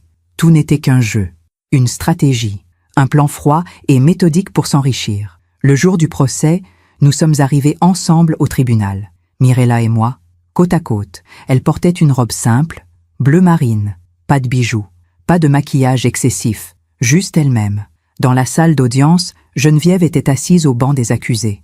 Elle portait un tailleur noir strict. Ses cheveux étaient attachés en chignon. Elle avait l'air respectable, digne, comme une femme injustement accusée. Mais quand nos regards se sont croisés, j'ai vu la haine, la rage, le mépris. Le procès a duré 3 jours. Le premier jour, le procureur a présenté les preuves, les factures, les relevés bancaires, les emails, les témoignages. Tout était là, noir sur blanc, irréfutable. L'avocat de Geneviève a tenté de défendre sa cliente. Ma cliente est une femme généreuse. Elle aidait sa belle-fille. Elle ne savait pas que ses bijoux étaient protégés. Alors pourquoi les a-t-elle revendus avec profit? Pour couvrir ses frais. Quels frais? Des frais personnels. Des frais de luxe, vous voulez dire. L'avocat a baissé les yeux. Le deuxième jour, les témoins ont été entendus. Madame Dubois, le collègue d'Henri, le docteur Leroy, le deuxième mari qui avait fait le déplacement. Et puis, Mirella. Elle s'est avancée à la barre. Elle a levé la main droite, elle a prêté serment. Je jure de dire la vérité, toute la vérité, rien que la vérité. Le procureur lui a posé des questions. Madame Marchand, comment décririez-vous votre relation avec Madame Geneviève Marchand? Mirella a pris une grande inspiration. Au début, je pensais qu'elle m'aimait, qu'elle me considérait comme sa fille. Mais aujourd'hui, je comprends qu'elle m'a manipulée depuis le premier jour. Pouvez-vous nous donner un exemple? Elle m'offrait des cadeaux somptueux, des voyages, des dîners. Elle me faisait sentir spéciale. Mais chaque cadeau créait une dette, chaque voyage, une obligation. Elle me disait « Tu me dois bien ça, après tout ce que je fais pour toi ». Et concernant les bijoux, elle m'a dit qu'elle rêvait d'un sac Hermès depuis des années, qu'elle serait la plus heureuse du monde si je pouvais le lui offrir. Je voulais la rendre heureuse. Alors, j'ai vendu les bijoux de ma mère. Saviez-vous qu'ils étaient protégés par la loi? Non, je ne savais pas. Si j'avais su, je ne l'aurais jamais fait. Et quand avez-vous découvert la vérité? Quand ma mère m'a montré les preuves, les factures, les emails, tout. Comment vous êtes-vous senti? Mirella a baissé les yeux. Sa voix a tremblé. Trahie, humiliée, stupide. Et aujourd'hui, elle a levé les yeux vers Geneviève. Aujourd'hui, je comprends que cette femme n'a jamais été ma belle-mère. Elle a été ma prédatrice. Le silence s'est installé dans la salle. L'avocat de Geneviève a contre-interrogé Mirella. Madame Marchand, n'est-il pas vrai que vous étiez en conflit avec votre mère depuis des années? Oui. Et n'est-il pas vrai que vous cherchiez une figure maternelle de substitution? Peut-être. Alors n'est-il pas possible que vous ayez mal interprété les intentions de ma cliente, qu'elle voulait simplement vous aider? Mirella a secoué la tête. Non. Comment pouvez-vous en être sûr? Parce qu'elle a revendu les bijoux, parce qu'elle cherchait à en voler d'autres, parce qu'elle a fait la même chose à 3 hommes avant moi. L'avocat n'a rien répondu. Le 3e jour, Geneviève a témoigné. Elle s'est levée, elle s'est avancée à la barre, et elle a parlé. Je suis une femme honnête. J'ai toujours aimé Mirella comme ma propre fille. Tout ce que j'ai fait, c'était pour l'aider, pour la rendre heureuse. Le procureur l'a interrompu. Alors pourquoi avez-vous revendu les bijoux? Parce que j'avais besoin d'argent. Pourquoi faire? Pour vivre dans le luxe, pour acheter des sacs à 40 000 €, pour voyager en première classe. Geneviève a serré les poings. J'ai travaillé toute ma vie. J'ai le droit de profiter. Avec l'argent des autres, ce n'est pas de l'argent volé. Mirella me l'a donné. Mirella vous a donné les bijoux.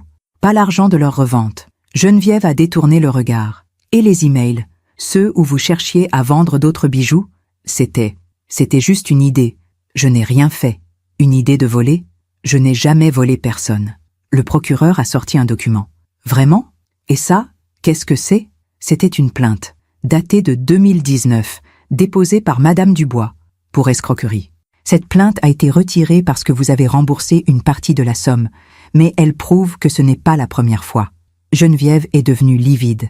C'était un malentendu. Un malentendu à 50 000 €? Elle n'a rien dit. Le procureur a continué. Madame Marchand, vous avez un schéma. Vous vous rapprochez de personnes vulnérables. Vous gagnez leur confiance. Vous les manipulez. Vous les dépouillez. Puis vous passez à la suivante. C'est faux. Alors expliquez-moi. 3 mariages, 3 héritages, 2 morts suspectes, un divorce sous menace. Geneviève s'est levée brusquement. Vous n'avez aucune preuve. J'ai toutes les preuves. Elle s'est rassise. Et elle a pleuré, mais ce n'étaient pas des larmes de honte, c'étaient des larmes de rage, de frustration, de défaite. Le verdict est tombé 2 semaines plus tard. Geneviève Marchand a été reconnue coupable. Recel, escroquerie, complicité de vol. La peine, 4 ans de prison ferme, plus une amende de 100 000 €, plus l'obligation de rembourser toutes les sommes détournées. Quand le juge a prononcé la sentence, Geneviève s'est effondrée. Elle a crié, elle a pleuré, elle a supplié. Mais c'était fini. Dans la salle, j'ai regardé Mirella. Elle pleurait aussi, mais pas de tristesse, de soulagement. C'est fini, maman. Oui, c'est fini. Nous sommes sortis du tribunal ensemble. Dehors, il faisait beau. Le soleil brillait. Les oiseaux chantaient. Et pour la première fois depuis des mois, j'ai respiré. Vraiment respiré. La justice avait été rendue. Pas par vengeance, pas par haine, mais par nécessité. Geneviève avait détruit des vies. Elle avait manipulé, menti, volé. Et maintenant, elle payait. Non pas parce que je l'avais voulu, mais parce que la vie a ses propres lois, ses propres règles, ses propres équilibres. Et tôt ou tard, la vie rend toujours justice. Ce soir-là, Mirella et moi avons dîné ensemble. Chez moi, dans la maison où elle avait grandi. J'ai préparé son plat préféré, du poulet rôti avec des légumes du jardin, comme quand elle était petite. Nous avons mangé en silence, un silence paisible. Puis elle m'a dit « Maman, j'ai quelque chose à te dire. » « Quoi ? Je veux revenir vivre ici. » Mon cœur s'est arrêté. « Ici ? Oui, à la maison, avec toi, si tu veux bien de moi. » J'ai souri, les larmes aux yeux. « Bien sûr que je veux bien de toi. » Elle a souri aussi. « Je veux tout recommencer, réapprendre à te connaître, réapprendre à être ta fille. Tu as toujours été ma fille, je sais, mais je veux l'être vraiment, pas juste de nom. » Je me suis levée, je l'ai prise dans mes bras. « Bienvenue à la maison, ma chérie. » Et cette nuit-là, pour la première fois depuis des années, Mirella a dormi dans son ancienne chambre. La maison était de nouveau pleine, de nouveau vivante, de nouveau entière. 2 ans ont passé depuis le procès. 2 ans pendant lesquels la vie a repris son cours, mais différemment, mieux. Mirella vivait avec moi maintenant. Elle avait transformé son ancienne chambre en bureau. Elle travaillait à distance pour une agence de communication. Elle avait refait sa vie, loin de Paris, loin de Julien, loin de tout ce qui lui rappelait Geneviève. Le divorce avait été prononcé 1 an après le procès. Julien n'était jamais venu la voir, pas une fois. Il avait choisi son camp, le camp de sa mère. « Il me manque parfois », m'avait confié Mirella un soir. « C'est normal, mais je ne regrette rien. » Pourquoi ? Parce que j'ai compris quelque chose. Quoi ? Qu'on ne peut pas aimer quelqu'un qui refuse de voir la vérité. Elle avait raison. Julien avait refusé de croire aux preuves, refusé d'accepter que sa mère était coupable. Il continuait à dire que Mirella et moi avions tout inventé, que nous étions jalouses, que nous avions comploté, même après la condamnation, même après que Geneviève ait été envoyée en prison. Il refusait de voir. C'était plus facile de nier, plus confortable de croire aux mensonges, que d'affronter la réalité. Mais la réalité, elle, ne disparaît jamais. Elle attend, patiemment. Et un jour, elle frappe. J'ai appris ce qui était arrivé à Julien par un appel de Béatrice. « Morgane, tu es au courant ?»« Au courant de quoi ?»« Pour Julien. »« Non. Qu'est-ce qui s'est passé ?» Béatrice a pris une grande inspiration. « Il a perdu son travail. »« Quoi ?» ?»« Oui, il a été licencié. »« Pour quelle raison ?» ?»« Apparemment, il y avait des irrégularités dans ses comptes, des détournements de fonds. » Mon sang s'est glacé. « Des détournements ? Oui, rien d'énorme, mais suffisamment pour justifier un licenciement. » « Comment tu sais ça ? » « J'ai une amie qui travaille dans la même entreprise. Elle m'a raconté. J'ai raccroché. Et j'ai réfléchi. Des détournements de fonds. Julien, le fils de Geneviève. Est-ce que c'était un hasard ? Ou est-ce que Geneviève lui avait appris, lui avait transmis ses méthodes, ses habitudes ? Telle mère, tel fils, dit le proverbe. Quelques mois plus tard, j'ai appris autre chose. Julien avait été contraint de vendre son appartement. L'appartement que Mirella et lui avaient de partager. L'appartement qu'il avait gardé après le divorce. Il ne pouvait plus payer les traites. Il était endetté, ruiné, et il vivait maintenant dans un studio, seul, sans travail, sans femme, sans avenir. Quand Mirella l'a appris, elle n'a rien dit. Elle a juste hoché la tête. « Le karma », a-t-elle murmuré. Oui, le karma, pas la vengeance, pas la satisfaction, juste la constatation d'une loi universelle. On récolte ce que l'on sème. Et Julien avait semé l'aveuglement. le déni, la complaisance. Il récoltait maintenant la solitude, l'échec, le regret. Mais ce n'était rien comparé à ce qui était arrivé à Geneviève. En prison, Geneviève avait continué à manipuler, à mentir, à comploter. Elle avait tenté de se faire passer pour une victime, une femme injustement condamnée, une mère brisée. Elle écrivait des lettres aux journaux, aux associations, à quiconque voulait l'entendre. Je suis innocente, j'ai été piégée par ma belle-fille et son avocate. Mais personne ne l'écoutait, parce que les preuves étaient là, irréfutables. Et puis, quelque chose s'est passé, quelque chose que personne n'avait prévu. Une ancienne codétenue de Geneviève avait parlé à la presse. Elle racontait que Geneviève se vantait d'avoir manipulé ses maris, d'avoir hérité de fortune, d'avoir échappé à la justice pendant des années. Elle riait. Elle disait qu'elle aurait continué si cette vieille idiote de Morgane n'avait pas tout gâché. Vieille idiote. L'article avait fait scandale. Les médias s'étaient emparés de l'affaire. La veuve noire qui manipulait sa belle-fille. Geneviève Marchand, une prédatrice en tailleur Chanel. Son nom était devenu synonyme de manipulation, de trahison, de honte. Plus personne ne la défendait. Plus personne ne la visitait. Même Julien avait fini par arrêter de venir. Elle était seule, complètement seule, dans une cellule, avec ses mensonges, avec ses regrets. Et un jour, elle avait écrit une lettre à Mirella. Mirella me l'avait montrée. Elle tremblait en la tenant. « Tu veux que je la lise ? » ?»« Non. Lis-la, toi. » À voix haute. J'ai ouvert l'enveloppe. J'ai déplié la lettre. Et j'ai lu. « Mirella, je sais que tu ne veux plus entendre parler de moi. Je le comprends. Mais je dois te dire quelque chose. Je suis désolée. Pas parce que j'ai été condamnée, mais parce que j'ai gâché ta vie. Au début, c'est vrai, je voulais ton argent, ton héritage. Je te voyais comme une opportunité. Mais avec le temps, quelque chose a changé. Tu es devenue importante pour moi. Je sais que tu ne me croiras pas. Je ne me crois pas moi-même. Mais dans cette prison, seule, j'ai eu le temps de réfléchir. Et je comprends maintenant ce que j'ai fait. J'ai détruit tout ce que je touchais. Mes maris, mes amis, toi. Et maintenant, je n'ai plus rien. Même mon fils ne vient plus me voir. Je méritais peut-être cette punition. Mais je voulais que tu saches que je regrette. Pas de t'avoir manipulé pour ton argent, mais de t'avoir fait croire que je t'aimais. Parce que, peut-être, au fond, c'était vrai.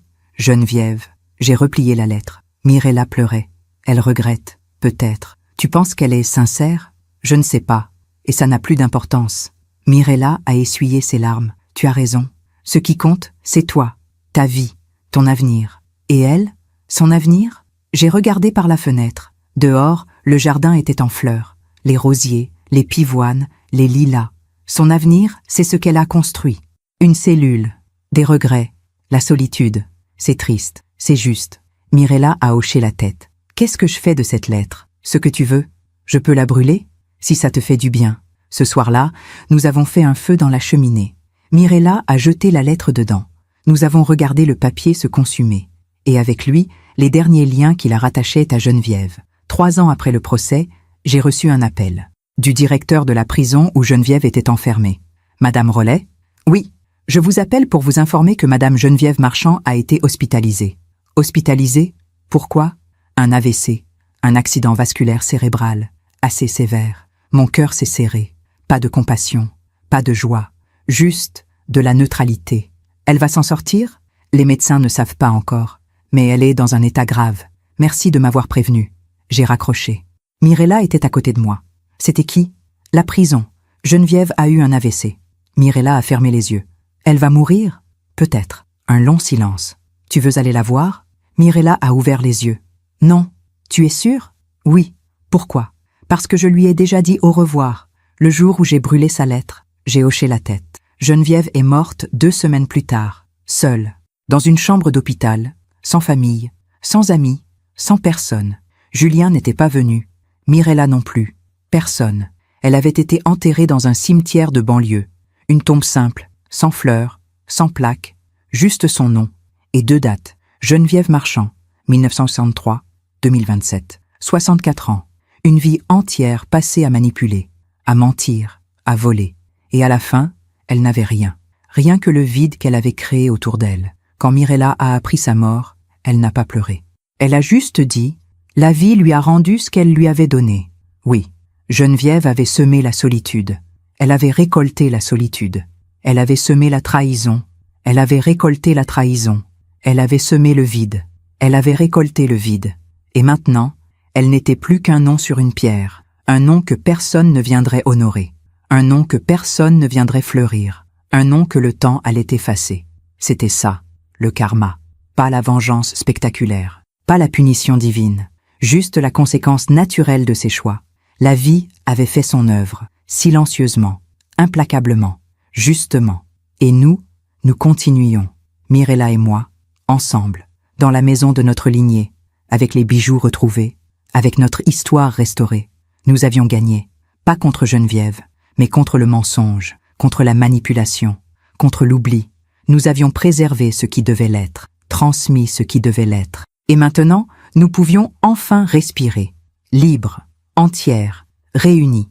5 ans ont passé depuis la mort de Geneviève, 5 ans pendant lesquels la vie nous a offert ce que nous n'osions plus espérer, la paix.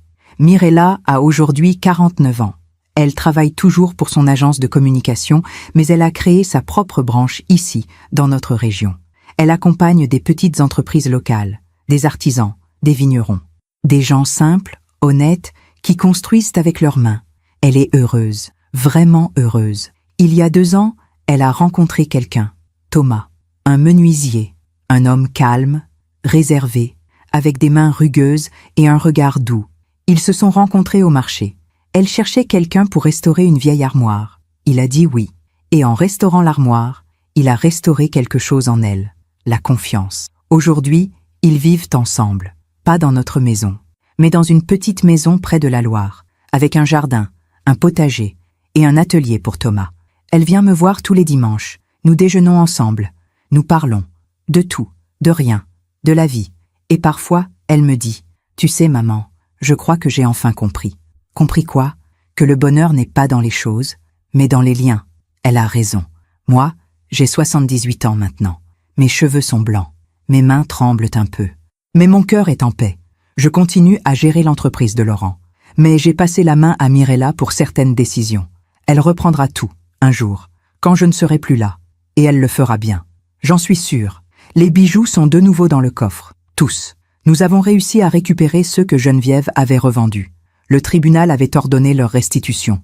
La broche en saphir, le collier en perles d'Orient, les boucles d'oreilles en émeraude, la bague marquise. Tout est là, intact, protégé, préservé.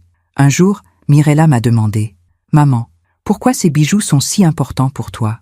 Je l'ai regardé, j'ai pris sa main et je lui ai dit « Parce qu'ils ne sont pas que des bijoux, ma chérie. Ce sont des témoins de toutes les femmes qui nous ont précédés.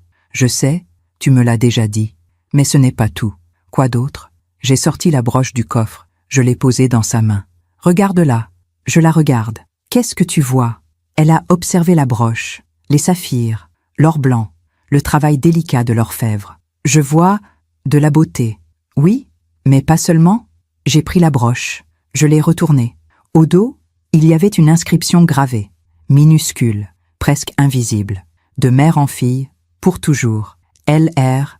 1880. Louise Rollet. 1880.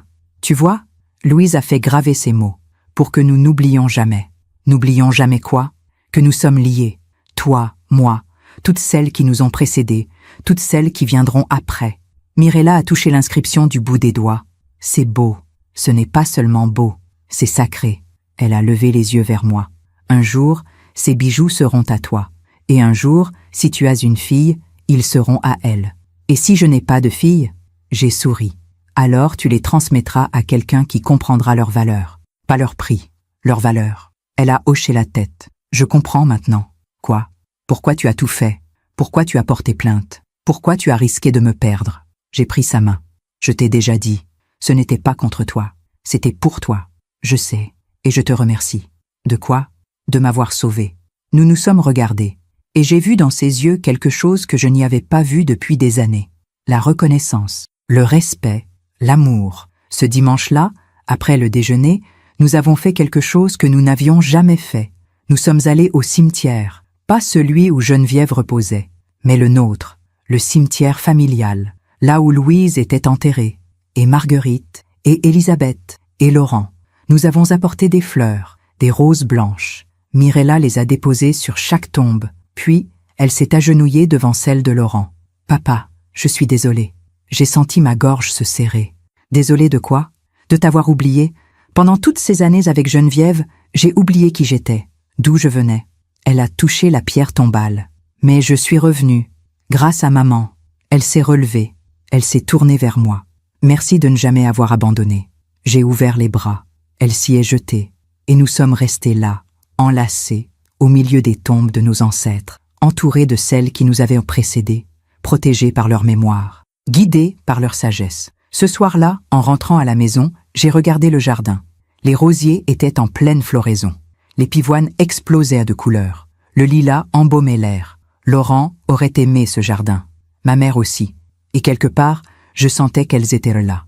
Toutes. Louise, Marguerite, Elisabeth, fières de ce que nous avions fait, fières de ce que nous étions devenus.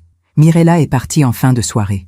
Elle m'a embrassé longuement. « À dimanche prochain, maman. »« À dimanche, ma chérie. » Je suis restée sur le perron à la regarder partir. Sa voiture a disparu au bout de l'allée, et je suis rentrée dans la maison. Dans le salon, j'ai allumé une lampe, j'ai ouvert le coffre, j'ai sorti la broche en saphir, et je me suis assise près de la fenêtre. Dehors, la nuit tombait. Les étoiles commençaient à apparaître. J'ai tenu la broche dans ma main, et j'ai pensé à tout ce qui s'était passé. La trahison, la douleur, le combat, la justice, le pardon, la renaissance. Et j'ai compris quelque chose. Tout cela n'avait pas été en vain. J'avais perdu ma fille pendant des années, mais je l'avais retrouvée. J'avais perdu la paix, mais je l'avais reconquise. J'avais perdu confiance, mais je l'avais reconstruite. Et surtout, j'avais transmis, pas seulement des bijoux, pas seulement un héritage matériel, mais quelque chose de plus précieux. La dignité, le courage, la vérité, l'amour, ce sont là les vrais bijoux. Ceux qu'on ne peut ni vendre, ni voler, ni détruire. Ceux qui se transmettent de cœur à cœur, de mère en fille, pour toujours. J'ai regardé la broche briller sous la lumière de la lampe, et j'ai murmuré « Merci Louise, merci Marguerite, merci Elisabeth, merci Laurent. Vous m'avez donné la force de tenir. Et maintenant, je peux partir en paix, parce que j'ai fait ce que vous m'aviez demandé. J'ai protégé notre histoire, et je l'ai transmise. Je me suis levée. J'ai rangé la broche dans le coffre, je l'ai refermée, et je me suis préparée pour la nuit. Dans mon lit, avant de m'endormir, j'ai pensé à Geneviève. Pas avec colère, pas avec tristesse, mais avec une certaine forme de compassion. Elle avait eu tout ce qu'on peut acheter, mais elle n'avait jamais eu ce qui compte vraiment. L'amour sincère, la confiance authentique, le lien véritable. Elle était morte seule, parce qu'elle avait vécu seule, même entourée de gens. Et moi, j'avais Mirella. J'avais notre lien, j'avais notre histoire, j'avais tout. Le lendemain matin, je me suis réveillée avec le soleil. J'ai préparé mon café. Je me suis assise près de la fenêtre. Et j'ai pensé à vous. Oui, vous, qui m'écoutez, qui avez suivi cette histoire depuis le début. Si vous êtes arrivés jusqu'ici, c'est que vous avez compris que les vrais trésors ne sont pas dans les coffres, mais dans les cœurs. Que la vraie richesse n'est pas dans l'or, mais dans les liens. Que la vraie victoire n'est pas dans la vengeance, mais dans la dignité. Et que la vie, toujours, finit par rendre ce qu'on lui donne. Si vous semez l'amour, vous récolterez l'amour. Si vous semez la manipulation, vous récolterez la solitude. C'est aussi simple que ça. Alors choisissez bien. Choisissez la vérité plutôt que le mensonge. Choisissez le courage plutôt que la lâcheté. Choisissez l'amour plutôt que l'intérêt. Parce qu'à la fin, c'est tout ce qui reste. L'amour. Moi, Morgane Rollet, 78 ans, j'ai eu une vie longue et pleine. J'ai connu la joie et la douleur, la trahison et le pardon, la perte et la renaissance. Mais je ne regrette rien, parce que tout m'a mené ici, à cette paix, à cette sérénité, à cet amour retrouvé avec ma fille. Et si mon histoire peut aider ne serait-ce qu'une femme à ouvrir les yeux, à retrouver sa dignité, à se libérer d'une emprise, alors tout cela aura eu un sens. Alors merci, merci de m'avoir écouté. Merci d'avoir partagé ce voyage avec moi. Et maintenant, je vous laisse, avec ces mots que ma mère m'avait dit un jour et que je vous transmets aujourd'hui. La vie est juste, pas toujours quand on le voudrait, pas toujours comme on le voudrait, mais toujours. Que Dieu vous bénisse. Et à très bientôt. Merci de m'avoir écouté jusqu'au bout. Si cette histoire a touché votre cœur, abonnez-vous et activez la cloche pour entendre d'autres femmes qui ont transformé la douleur en sagesse. Chaque jour, une femme, une leçon de vie. Partagez cette histoire avec quelqu'un que vous aimez. Parfois, Une histoire change toute une journée. Que Dieu vous bénisse, et à très bientôt.